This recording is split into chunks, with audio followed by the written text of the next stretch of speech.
ఇంకోటిందా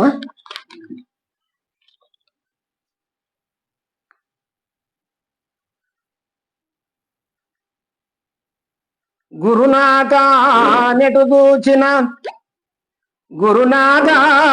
దూచిన మరుగేమియులేక బయలు పరిపూర్ణముగన్ నిరతము కదులకనంతట నిరుతెరుగులయున్నదాని నెరుగాలేనైతిన్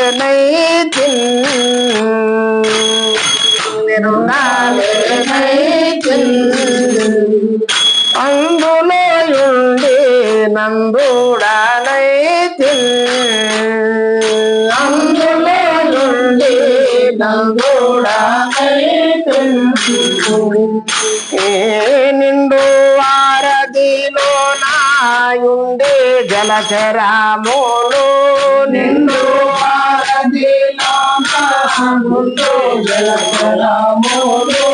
నిండు వారధిలో నాయుండే జలచరాములు నిండు వారధిలో నాయుండే జలచరాములు దప్పి జలముకై విడసి పాడిన విధము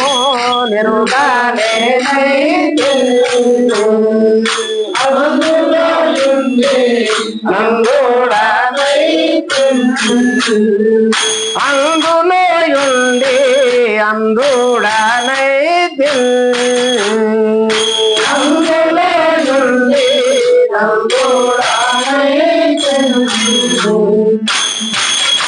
ఎప్పుడైతే ఆ గురుదేవునికి మనస వాచ కర్మణ త్రికరణ సిద్ధిగా పూజ ఎప్పుడైతే చేసుకున్నాడో అతను గురుసేవలో నిరంతరం అదే ధ్యాసలో ఉన్నటువంటి వానికి ఎప్పుడైతే ఈ బయలు వివరం చేటపడ్డదో అప్పుడు ఈ మాట అంటాడు, గురునాథ ఎటు దూచిన మరుగేమి లేక బయలు. అప్పుడు దర్శనం అయింది. ఎక్కడ చూసినా అదే. ఇంతకుముందు దగ్గర ఎక్కడో ఏ దేశం అందో ఏ ప్రాంతం అందో ఎక్కడుందో అంతవరకు ఎంతో కష్టపడ్డాడు పాపం. వేదాలు శాస్త్రాలు పురాణాలు ఉపనిషత్తులు ఇంకోటి అనేకమైన శాస్త్రాలు చూస్తూ అనేక గుళ్ళు చూస్తూ జప తప యజ్ఞ యాగ యోగ కార్యక్రమాలు ఎన్నో చేస్తూ అనేక భజనలు చేస్తూ ఎంతో కష్టపడ్డాడు పాపం. అనేక ప్రాంతాలు తిరిగాడు. ఎక్కడ దైవ దర్శనం అవుతుందో అని అహోరాత్రులు కాచుకొని ఉన్నాడు. మహనీయులకు ఎంతో మందికి అనేక రూపాల్లో దేవుడు దర్శనం ఇచ్చిందంట. మరి మాకు కూడా ఏదో ఒక రూపంలో దర్శనం కాకుండా పోతుంది అని చెప్పి ఎంతో ప్రయత్నం చేసి ఎప్పుడైతే ఇదంతా కాదని చెప్పి ఆ గురుసేవ చేసి ఆ గురుస్వామి కృప అనుగ్రహం అతనిపై కలిగి ఆ గురు దృష్టి ఎప్పుడైతే పడిందో ఇంకా ఆ గురు కృప వల్ల ఎప్పుడైతే దర్శనం అయిందో అప్పుడు సంతోషపడింది. గురునాథ ఎటు దూచిన మరుగేమి లేక బయలు. మరుగు అంటే ఏంది? దాపులు లేవు. మరుగు అంటే ఏంది? బొద్ద దట్టమైనటువంటి అడవి ఉంటే అంత మరిగే కదా. ఆ మరుగులు అనేకంగా ఉంటాయి. అటువంటి మరుగు ఏం లేదు, బయలు. మరుగేమి లేక బయలు పరిపూర్ణముగాను అంటాడు. పరిపూర్ణం అంటే పరి అంటే అంతటా ఏమాత్రం సందు లేకుండా, ములుగుచ్చ సందు లేకుండా పరిపూర్ణముగా నిరతము కదలకానంతటా. అది కదిలేది కాదు, ఇదంతా కదులుతా ఉంది. భూమండలం అంతా ఎప్పుడు తిరుగుతానే ఉంది. రౌండప్ భూమి చుట్టూ తిరుగుతానే ఉంది, కానీ అది కదిలేది కాదు. అది శాశ్వతంగా అంతటా ఉంది పరిపూర్ణంగా. నిరుతెరుగుల యున్నదాని నెరుగాలేనైతి. దాన్ని గ్రహించలేక అందులో ఉండి నందుడనైతిని. ఇంతకాలం కూడా అందులోనే ఉంటి నేను, కాకపోతే అందుడనైతిని. అందుడంటే మరి కన్ను లేవా?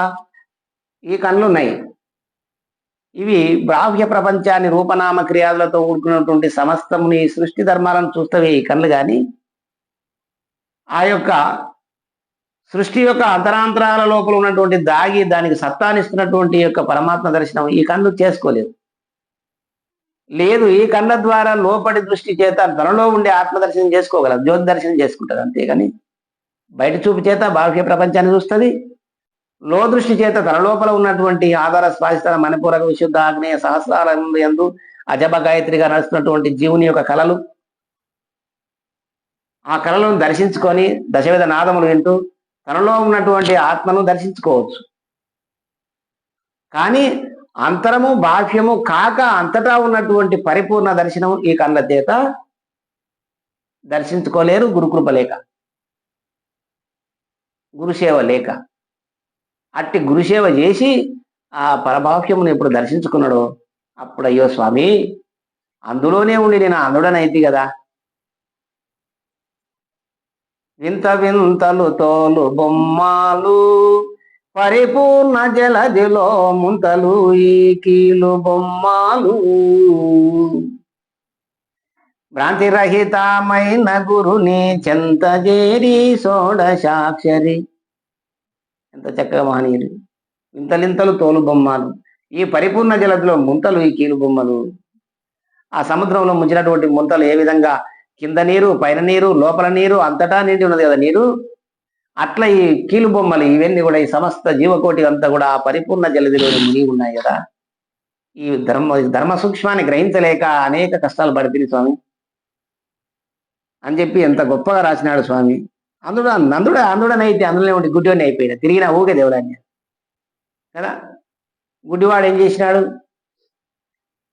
ఏదో ఒక కోటలకు చేరిపోయాడు, ఆ కోటలో ప్రవేశించిండు. ఆ కోటలో ప్రవేశించిండు, బయట వెళ్ళడానికి బయటకోవడానికి ప్రయత్నం చేసిండు. ఇంకా వాడు ఏం చేసిండు, కనబడదు కాబట్టి గోడ పట్టుకొని తిరిగిండు. గోడ పట్టుకొని ఇలా దొరుకుతాడు దాటిపోదామని. ఆ తిరిగి వచ్చి ఏం చేసిండు, ఆడికి వచ్చే వరకల్లా ఆడికి వచ్చినాక మళ్ళా బాగా ఇక గోడ ఇడిచిపెట్టి పోయింది. మళ్ళా తిరిగి రావాల్సిందే కదా. అట్లా తిరుక్కుంటున్నా నేను అందుడనై గురువుని యొక్క కృప పొందలేక. అందుకు అందుడనైతి నిండు వారధిలోన యుండి జలచరములు. జలచరములు అంటే ఏంటివి, చేపలు. మరి నిండు వారధిలోన యుండి జలచరములు దప్పిచే జలముకై ఎగసి పడిన విధముగా ఉంటుంది. అంటే ఉపమానాలు తీసుకున్నాడు స్వామి, మనకు దృఢమైనకి. ఎందుకంటే సామాన్యులకు అర్థం కావాలంటే ఉపమానాలు ఉండాలి కాబట్టి దాంట్లో పెట్టినాడు స్వామి. అంటే నిండు వారధిలోన జలచరములు దప్పికై అంటే వాటికి దూపయింది చేపలకు. పాపం నిండు వారధిలో నీళ్ళని ఉన్నాయి కానీ దూపై నీళ్ళ కొరకు పైకి ఇట్లా చెడుక్కునే ఎగిరొచ్చి అమ్మయ్యా నీళ్ళు తాగి వచ్చింది అనుకుంటాయి, పైకి ఎగిరి నీళ్ళు తాగి వచ్చింది అనుకుంటాయంటే ఆ నీళ్ళలో ఉన్న సంగతి తెలియదు. మన నీళ్ళలో ఉన్న సంగతి ఎట్లా తెలుస్తాయి వాటికి కదా. ఆవిడికి ఆలోచన వచ్చిందంట, మనం ఎట్లా పండగ చేసుకోవాలనుకున్నాం, మరి పండగ చేసుకున్నప్పుడు నీళ్ళు అవసరం కదా, మనకు చుట్టాలు, స్నేహితులు, మన ఆడపిల్లలు, పట్టణమైన వాళ్ళు, ఇంకోరు మరొకరు వస్తారు, ఇల్లు వాకిలు అడుక్కోవాలి కాబట్టి నీళ్ళు ఉండాలి. ఎట్లా చేద్దాం అనుకుంటే అవు కదా నీళ్ళు ఉండాలి అనుకున్నాయట. ఈ నీళ్లు మరి ఎట్లా మనకు నీకు తెలియదా అని చెప్పి అందరు మీటింగ్ పెట్టుకున్నాయి చేపలన్నీ. ఈ మీటింగ్ పెట్టుకొని అక్కడ ఉన్నటువంటి ఆ నదిలో ఉండే పెద్ద చేప తనుకోయి నీళ్ళ సంగతి అడిగితే అయ్యో నాకు తెలియదండి అన్నారు. అంటే ఈ నీకు తెలియకపోతే ఇంకెట్లా అని చెప్పి ఈ కృష్ణానది, కృష్ణ, కావేరి, తుంగభద్ర మొత్తం పంచనదుల చేపలన్నీ ఒక తోట కలుసుకున్నాయి, పెద్ద గుంపు అయింది. వాటి కూడా ఎవరు నిలజాడ తెలియలేదు. ఇక మనకంతా తెలియకపోతే మనకు సముద్రుడు ఉన్నాడు కదా, పెద్ద తిమ్మింగళం ఉంది అక్కడ, ఆయన దగ్గర ఓదం పాండి, ఆ పెద్ద ఆయన తెలిసింటారు నిలజాడ అని చెప్పి అందులో పోయినారు. వీళ్ళంతా సమస్త నదులకెళ్ళి వచ్చినటువంటి గుంపు ఎక్కువ, సముద్రం అంతా కూడా ఇంతగా కదలికి వచ్చింది. ఏమి ఇంత వచ్చిందని చూస్తే ఎన్ని వచ్చినారు. స్వామి ఆడ వేడుకో ఆపద్ బంధవా అనాథరక్షక సర్వేశ్వర మాకు నిలజాడ తెలియదు, మాకు ఎట్లా స్వామి అని వేడుకుంటే ఓహో నిలజాడ తెలియాలి కదా, సరేలే నిలజాడ తెలియాలంటే నా దిక్కే చూడండి అని చెప్పి ఒకవైపు పులిపెట్టి ఆ యొక్క పెద్ద చేప ఒకసారి ఇట్లా సముద్రాన్ని కదిలించే వరకల్లా ఇట్లా అలా పెద్దగా వచ్చింది. ఇవన్నీ తీసుకుపోయి ఆ గడన పడేసింది. ఈ చేపలను మత్తాటను ఆ గడ్డకు పడేస్తే అప్పుడు భరణికాడి ఎండలు, విపరీతమైన ఎండలు. ఆ ఎండలకు భూమి వేడి వచ్చి చచ్చిపోయేటంత పరిస్థితి అయింది. నీళ్ళ ఉన్నంతసేపు సుఖం అయ్యేది, గడన పడితే తెలిసింది. అయ్యో స్వామి ప్రభు రక్షించండి రక్షించండి, పాహిమాం ఈ బాణుని వేడికి తట్టుకోలేకపోతున్నాం స్వామి మమ్మల్ని కాపాడని అప్పుడు అనుకుంటున్నాయంట. ఏమైందండి, మేము ఘటన పడ్డాము స్వామి, ఇందాకేడున్నారు, అయ్యో నీళ్ళని ఉంటుంది స్వామి, అయ్యో నీళ్ళని ఉంటుంది స్వామి, ఇప్పుడు అర్థమైందా మేము నీళ్ళజాడా? స్వామి బాగా అర్థమైపోయింది స్వామి, ఇంకా మమ్మల్ని కాపాడండి, చచ్చిపోతాం, ఒక నిమిషం అయితే చచ్చిపోతాం అని చెప్పి ఎగురుతా ఉన్నాయంట కదా. అప్పుడు అయ్యో దీల జనైతే అర్థమైంది కదా, ఏ ఒక్కరికన్నా సంశయం ఉందా ఇంకా మీకేమన్నా, ఇంకా ఏం లేదు స్వామి తొందరగా కాపాడండి మమ్మల్ని చచ్చిపోతామని. మళ్ళొక్కసారి ఆ సముద్రాన్ని ఇట్లా ఊపి అలా మొత్తం చేపలకంతా నీళ్ళు అట్లా నిలిపి మళ్ళీ అనుకొని మెల్లగా తీసుకొస్తాయని.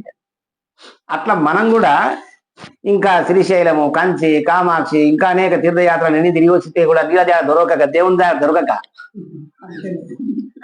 ఏడు దొరుకుతాడో దేవుడు అని చెప్పి ఇంకా అనేక యాత్రలు తిరుగుతూ అనేక తీర్థాల్లో మునుగుతూ ఎక్కడ మన దోషం పోతుందో, మన పాపాలు మటమాయం అయిపోతావో, మన ముక్తి వస్తుందో, ఎట్లా లభిస్తుందో అని చెప్పి ఇవన్నీ తిరిగితే ఇంకా అట్లా తిరిగి తిరిగి వచ్చినటువంటి వానికి గురువు లభిస్తే అట్లా సముద్రంలో పెద్ద చేప దొరికినట్టు కదా. అప్పుడు ఆయన బాగా తిరిగినావు నాయన మంచిదే, నీ తిరిగినటువంటి అందరి దేవతల యొక్క ఆశీర్వాద బలం వల్లనే గురువు లభించింది నీకు అని చెప్పి అప్పుడు దర్శనం అయితే కదా. అట్లయిపోయింది స్వామి మా గతి అంతా కూడా అని చెప్పి ఎంత చక్కగా మనకు తెలియజేస్తున్నాడు. మరి ఎరగలేనైతిని నిండు వారధిలోన యుండి జలచరములు దప్పికై నెగసి పడిన విధముగా అట్లా తిరిగితీవి స్వామి ఇదంతా ఇన్నాళ్ళు, ఈ బయలు భావం తెలియకనే కదా మేమందరం కూడా అని చెప్పి ఎంత చక్కగా రాసిండు. నిరగాలేనైతిని అందులో ఉండి అందుడనైతిని, దాంట్లోనే ఉన్నాం కానీ మాకు తెలియకపాయ స్వామి ఈనాడు మీ కృప అనుగ్రహం వల్ల మాకు తెలియబడింది అని చెప్పి నాయన గారి కందార్థం లోపల చాలా చక్కగా మనకు తెలియజేసిండు. జై శ్రీ సద్గురునాథ బ్రహ్మ మహారాజు జై.